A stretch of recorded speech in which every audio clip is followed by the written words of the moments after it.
Everyone, welcome back to my YouTube channel. And आज हम पढ़ेंगे बीए सेमेस्टर 6 की लिटरेरी टर्म जो कि है नैरेटिव। तो सबसे पहले हम समझेंगे कि नैरेटिव होता क्या है। तो नैरेटिव एक कहानी होती है। ये एक प्रोस यानी कि एक चैप्टर की तरह भी हो सकती है या एक वर्स यानी कि पोयम की तरह भी हो सकती है। इसमें इवेंट्स जिसे हम घटनाएं कहते हैं, करेक्टर्स जिसे हम पात्र कहते हैं ये सारी चीजें इसमें एक नैरेटिव में होती हैं। एंड साथ ही में जो बात नरेटिव है उसका मतलब है किसी की तरफ से। नरेटर हमने अक्सर पोएम्स में या चैप्टर्स में वर्ड सुना है। नरेटर हम उसे कहते हैं जो कथावाचक होता है। ओके, तो अभी हम सबसे पहले एक शॉर्ट वर्जन है, मैंने आप लोगों के लिए बनाया है, इजी टू रिमेम्बर है, आप ये लिख सकते हो। एंड अगर आपको ये भी मुश्किल लगता है, आप बहुत मुश्किल से आपको कुछ भी लर्न होता है, तो मैंने लास्ट में 6 एग्जाम्पल्स ऐड किए हैं। अगर आप वो एग्जाम्पल्स भी लिख दोगे आपको 1-2 अच्छे मार्क्स मिल जाएंगे। तो कहते हैं a narrative is simply a story. कहते हैं नैरेटिव एक सादी भाषा में एक कहानी होती है जिसमें करेक्टर्स, इवेंट्स एंड एक्शंस होते हैं। मतलब पात्र होते हैं, घटनाएं होती हैं, एंड वो पात्र क्या एक्शन करते हैं, क्या डायलॉग बोलते हैं, वो सब इंक्लूड होता है। कहते it is usually told by a narrator.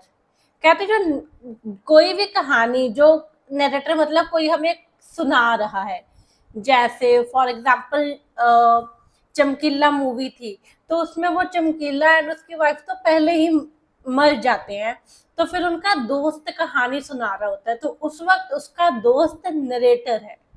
Okay, तो कहते हैं जो कहानी किस कोई सुना रहा है या कोई बोल रहा है कहानी, वो नैरेटिव होती है। कहते हैं but in drama the story is show through dialogue and action. तो कहते हैं वैसे तो कोई भी कहानी जो कोई सुना रहा है नरेटिव है, लेकिन जो ड्रामाज होते हैं स्टेज प्लेस टाइप, कहते हैं उनमें स्टोरी कोई सुनाता नहीं है, वो उनके एक्शन, जो कैरेक्टर कोई भी जो काम कर रहे हैं, जो डायलॉग बोल रहे हैं, उनके जरिए ही उनका नरेटिव दिखा दिया जाता है। किसमें? ड्रामा में। अभी ये लॉन्गर वर्जन है। कहते अ narrative means a story that tells what happened. कहते नरेटिव हम उस कहानी को बताते हैं जो जिससे हमें पता चलता है कि क्या हुआ, है ना। इसमें करेक्टर्स होते हैं जो कहानी के अंदर लोग होते हैं, पात्र होते हैं। इवेंट्स होता है कि क्या हुआ, कब हुआ, घटनाएं। एक्शन एंड डायलॉग्स की कैरेक्टर ने क्या किया एंड क्या कहा। डायलॉग्स होते हैं क्या कहा, एक्शंस मतलब क्या किया कैरेक्टर ने। In many literary forms like novels, short stories, epics, romance, the story is told by narrator, a voice that tells the story. तो कहते हैं ये नरेटिव वाला जो फॉर्म है ये हमें नॉवेल्स में भी देखने को मिलता है, शॉर्ट स्टोरीज में भी देखने को, एपिक्स जैसे हम अगर महाभारत देखेंगे तो उसमें श्री कृष्ण जी पांडवों की एंड कौरवों की कहानी सुना रहे होते हैं, है ना। वो भी एक एग्जाम्पल अच्छा बन सकता है। रोमांस में भी बन सकता है ना। हमने कई मूवीज ऐसी देखी होती हैं जिसमें कोई और दो लवर्स की कहानी सुना रहा होता है। तो कहते हैं कोई भी कहानी जो कोई सुना रहा है वो उसे हम नरेटिव कहते हैं, एंड जो सुना रहा होता है आदमी उसे हम नरेटर कहते हैं। नरेटर मतलब वो आवाज जो कहानी बोल रही होती है। कहते लेकिन ड्रामा जो स्टेज प्लेज होते हैं उसमें कोई डायरेक्ट नरेटर नहीं होता। The story develops through the characters, dialogues and action on stage. कहते जो ड्रामा स्टेज प्लेज होते हैं उसमें कोई डायरेक्ट नरेटर नहीं होता जो सीधा सीधा बता रहा हो कि ऐसे ऐसे हुआ था, अभी ऐसे ऐसे होगा। कहते उसमें स्टेज पे जो कैरेक्टर्स होते हैं वो अपने एक्शन एंड डायलॉग्स के थ्रू स्टोरी को आगे आगे लेके जाते हैं। कहते sometimes even poems can have a small narrative element। कहते कभी कभी कविताओं में भी एक ये नरेटर वाला एलिमेंट होता है। मतलब where a simple story is hidden inside the poem। कहते हैं कई बार जैसे कविताओं में भी एक छोटी सी कहानी छिपी होती है। Example solitary reaper has a narrative element, ये एक कहानी होती कविता है सॉलिटरी रीपर, अगर आपको इसके बारे में नहीं पता तो सॉलिटरी रीपर एक कविता है एक लड़की के बारे में जो गेहूं की फसल हो गई उसे काटते काटते गाना गाती है ना।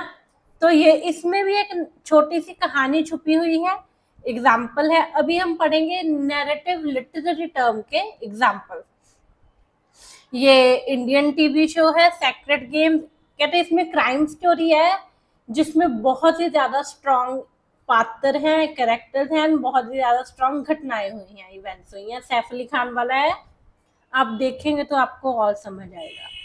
फिर ये मेरी फैमिली एक थोड़ा सा हल्का फुल्का शो है, इसमें भी एक नैरेटिव दिखाया गया है कि कैसे बच्चे और उसके पेरेंट्स के बीच में जो एज का वो गैप हो जाता है, तो वो वाला नैरेटिव इसमें दिखाया गया है। रोजमर्रा की हल्की फुल्की कहानियां होती हैं इसमें। ओके, सो अभी हम आ गए हैं मूवीज के ऊपर। सो सबसे पहली मूवी है दंगल। कहते ये हमें सबको पता है असली कहानी थी लड़कियों की जो है ना रेसलर्स बन जाती हैं, तो उसमें कितना क्लियर नैरेटिव था, सबको देख के पता लग रहा था कि उन्होंने रेसलर बनना है एंड उनके संघर्ष की उनकी कामयाबी का नैरेटिव दिखाया गया है। तारे जमीन पे सबको पता है कि एक इमोशनली डिप्रेस्ड बच्चे का नैरेटिव दिखाया गया था कि वो बेचारा बच्चा क्या सोच रहा है एंड बाकी लोग क्या सोचते हैं उसकी लाइफ एंड उसकी ग्रोथ के बारे में। ओके, तो अभी बुक्स हम देखेंगे। बुक्स है तो पहली बुक है द गाइड। ये आपको इस सेमेस्टर में आपको भी ये नॉवल है, गाइड है एक आदमी की जिंदगी की जर्नी के बारे में। एंड अनदर बुक है ट्रेन टू पाकिस्तान। कहते हैं इसका बेस ये जो 1947 में आज़ादी के समय पे जो देश की पार्टीशन हो गई थी, ये बुक उसके नैरेटिव पे बेस्ड है। Okay, so quick memory trick is, कहते हैं नैरेटिव वो होता है story being told. Story being told का मतलब कि जो कहानी हमें कोई सुना रहा है उसे हम नैरेटिव कहते हैं। सो आई होप आप सब लोगों को ये वाली वीडियो अच्छी लगी होगी एंड ये सारा जितना भी डॉक्यूमेंट है ये नोट्स है, मैं इसको अपने टेलीग्राम चैनल में अपलोड कर दूंगी। अगर आपको पढ़ने के लिए वहां से डाउनलोड करना है डाउनलोड कर सकते हैं। Till then bye bye.